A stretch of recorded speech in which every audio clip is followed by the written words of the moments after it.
BJP চৰকাৰৰ বিৰুদ্ধে পুনৰ ৰাজপথত খিলঞ্জীয়া জনজাতিকৰণৰ দাবীৰে এইবাৰ চাওতাল জনগোষ্ঠীৰ বিশাল প্ৰতিবাদী সমদল ৰাজপথলৈ ওলাই আহিছে শ শ পুৰুষ মহিলা। চৰকাৰে বাৰে বাৰে প্ৰতাৰণা কৰি আহিছে আৰু চাওতালসকলক এনেদৰে নিৰ্বাচন আহিলে চৰকাৰে দিয়ে ললিপপ আৰু সেই দিয়া ললিপপ এতিয়া চাওতালসকলে আৰু নাখায় বুলি এনেদৰে বিজেপি চৰকাৰৰ বিৰুদ্ধে গৰজি উঠা দেখিবলৈ পোৱা গৈছে এইসকল প্ৰতিবাদকাৰী। জনজাতিকৰণৰ দাবীত এক বিশাল প্ৰতিবাদী সমদল বিজেপি চৰকাৰৰ বিৰুদ্ধে পুনৰ ৰাজপথত ওলাই আহিছে এতিয়া খিলঞ্জীয়াই পুনৰ সাব্যস্ত কৰিছে উত্তাল প্ৰতিবাদী কাৰ্যসূচী। জনজাতিকৰণৰ দাবীৰে এইবাৰ চাওতাল জনগোষ্ঠীৰ বিশাল প্ৰতিবাদী সমদল আৰু ৰাজপথলৈ ওলাই আহিছে চাওতাল জনগোষ্ঠীৰ শ শ পুৰুষ মহিলাই ৰাজপথ কপাই সাব্যস্ত কৰিছে প্ৰতিবাদ আৰু চৰকাৰে বাৰে বাৰে প্ৰতাৰণা কৰি আহিছে চাওতালসকলক বাৰে বাৰে চৰকাৰে প্ৰতাৰণা কৰি অহাৰ অভিযোগ উত্থাপন কৰিছে। নিৰ্বাচন আহিলে চৰকাৰে দিয়া ললিপপ চাওতালসকলে আৰু নাখায়। নিৰ্বাচন আহিলে ললিপপ দিয়ে, কিন্তু এতিয়াৰে পৰা সেই ললিপপ আৰু চাওতালসকলে নাখায়। ২৬ৰ নিৰ্বাচনৰ পূৰ্বে চাওতাল জনগোষ্ঠীক জনজাতিকৰণৰ মৰ্যাদাৰ দাবী উত্থাপন কৰিছে। অন্যথা চৰকাৰক উচিত প্ৰত্যুত্তৰ দিব চাওতাল জনগোষ্ঠীয় লোকে। ২৬ৰ নিৰ্বাচনত প্ৰত্যুত্তৰ দিয়া হ'ব বুলি তেওঁ হুংকাৰ প্ৰদান কৰিছে। শীঘ্ৰেই জনজাতিকৰণ নকৰিলে তীব্ৰ আন্দোলন গঢ়ি তোলাৰো এতিয়া হুংকাৰ প্ৰদান কৰিছে এইসকল লোকে। কোকৰাঝাৰত বিশাল প্ৰতিবাদী সমদল উলিয়াই চৰকাৰক হুংকাৰ চাওতালসকলৰ। আৰু আমি পুনৰবাৰলৈ কৰিছোঁ যে বিজেপি চৰকাৰৰ বিৰুদ্ধে পুনৰ ৰাজপথত খিলঞ্জীয়া এইবাৰ ৰাজপথলৈ ওলাই আহিছে। জনজাতিকৰণৰ দাবীৰে এইবাৰ চাওতাল জনগোষ্ঠীয়ে সাব্যস্ত কৰিছে প্ৰতিবাদ। শ শ লোকে এনেদৰে হাতত বেনাৰ পোষ্টাৰ লৈ বিজেপি চৰকাৰৰ বিৰোধী শ্লোগান দিছে। লগতে চৰকাৰক সময়সীমা বান্ধি দিছে যে ২৬ৰ নিৰ্বাচনৰ প্ৰাক্ষণত যদি এই চাওতাল জনগোষ্ঠীক জনজাতিকৰণৰ মৰ্যাদা প্ৰদান নকৰে তেনেহ'লে অধিক ভয়াৱহ বা তীব্ৰতৰ আন্দোলন গঢ়ি তোলাৰ সম্ভাৱনা আছে বা সন্মুখীন হ'ব লাগিব চৰকাৰ বুলি এনেদৰে চৰকাৰক সকীয়াই দিছে।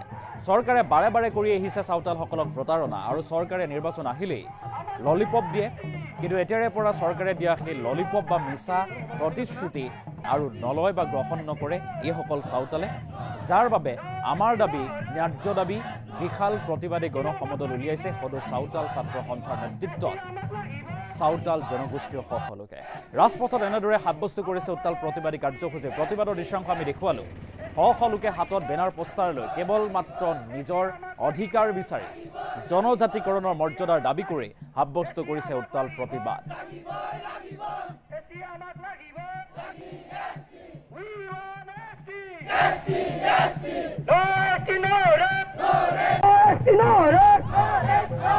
We want justice.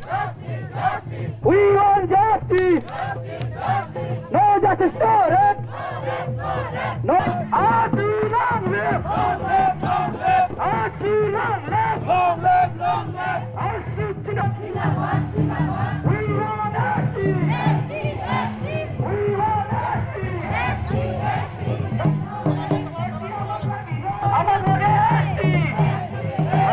We want justice. ঠিক আছে না?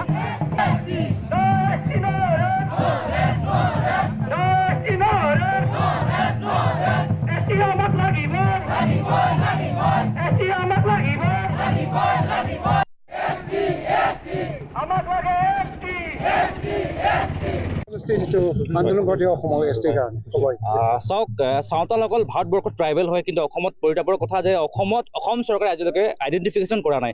যিহেতু ভাৰতবৰ্ষৰ ট্ৰাইবেল ভাৰতবৰ্ষৰ সংবিধান এখন আছে, সেই সংবিধানৰ ভিতৰত যদি আমি অংগৰাজ্য চাবলৈ যাওঁ, আজি ৱেষ্ট বেংগল হওক, ঝাৰখণ্ড হওক, উৰিষ্যা হওক, চবতে আজি চাওতালসকল ট্ৰাইবেল হয়। কিন্তু অসম চৰকাৰে কিহৰ কাৰণে ৰাখিছে আমি বুজি পোৱা নাই। গতিকে অসম চৰকাৰ দাবী জনাইছে সদৌ চাওতাল ছাত্ৰ সন্থাৰ নেতৃত্বত আমি অসমৰ সৰ্বত্ৰ আমি আন্দোলন ঘোষণা কৰিছোঁ। ইতিমধ্যে ধাৰাবাহিকভাৱে আমাৰ আন্দোলন সংগ্ৰাম চলি আছে।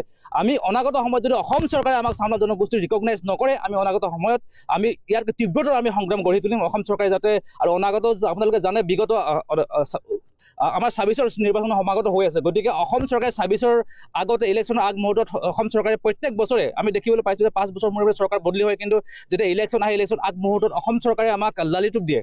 গতিকে এই বছৰ যাতে অসম চৰকাৰে কোনো ধৰণৰ লালিটোপ আমি সহ্য নকৰোঁ। অসম চৰকাৰে যদি সঁচা অৰ্থত চাওঁতা জনগোষ্ঠীক আপোনালোকে বচাব বিচাৰিছে, আপোনালোকে শীঘ্ৰেই অসমত থকা চাওঁতা জনগোষ্ঠীক আপোনালোকে চিনাক্ত কৰি জনজাতিকৰণ মৰ্যাদা প্ৰদান কৰক, নহ'লে অন্যথা চাওঁতা ছাত্ৰ সন্থাই চাওঁতা জনগোষ্ঠীয়ে আপোনালোকক ২৬ত উচিত প্ৰতিৰোধ দিবলৈ আমি সাজু আছোঁ।